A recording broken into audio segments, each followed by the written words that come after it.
અંકલેશ્વર શહેર તાલુકા અને નોટિફાઈડ વિસ્તાર ભાજપની કારોબારી બેઠક યોજાઈ હતી।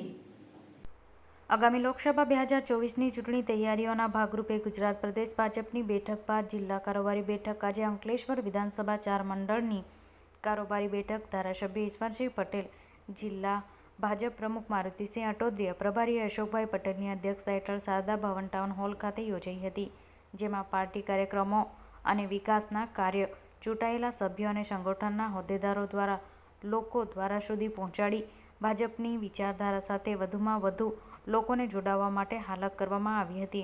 આગામી દિવસમાં સરકારની યોજનાઓનો લાભ છેવાડાના માનવી સુધી પહોંચે તેવા ઉદ્દેશ્યથી કાર્યકર્તા અને ચૂંટાયેલા સભ્યોને હાલક કરવામાં આવી।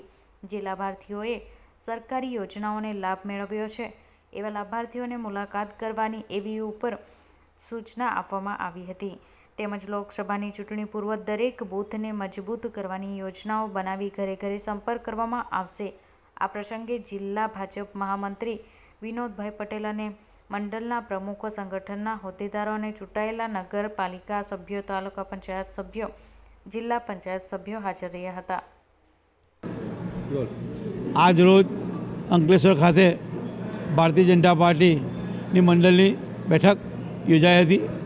આગામી પાર્ટીના કાર્યક્રમો, સરકારની યોજનાઓ અને 2024ની લોકસભાની ચૂંટણી તૈયારીના ભાગરૂપે આજની આ બેઠક યોજાઈ હતી। લોકસભાની 2024ની ચૂંટણીને જીતવા માટેની રણનીતિ અને વિકાસના કામો લોકો સુધી કઈ રીતે પહોંચાડવા તેનું આયોજન આજની આ મિટિંગમાં કરવામાં આવેલ છે।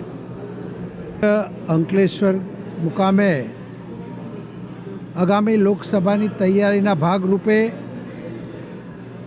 ભારતીય જનતા પાર્ટીની 26 બેઠકો જીતવા માટે 5 લાખ કરતાં પણ વધારે દરેક સીટ મતોથી જીતાય, કઈ રીતના જીતાય એના આયોજન માટે અને પ્રજાના છેવાડાના માનવી સુધી નરેન્દ્રભાઈ મોદીએ કરેલા કાર્યો અને ભૂપેન્દ્રભાઈની સરકારે કરેલા કાર્યોનો લાભ મળે, કોઈ રહી ગયા હોય તો એને લાભ અપાવવા માટેનું આયોજન આ બેઠકમાં કરવામાં આવ્યું અને ચોક્કસપણે આગામી લોકસભામાં 26માંથી 26 અને ભારત દેશના પ્રધાનમંત્રી નરેન્દ્રભાઈ મોદી બનશે એવો વિશ્વાસ વ્યક્ત કરવામાં આવ્યો।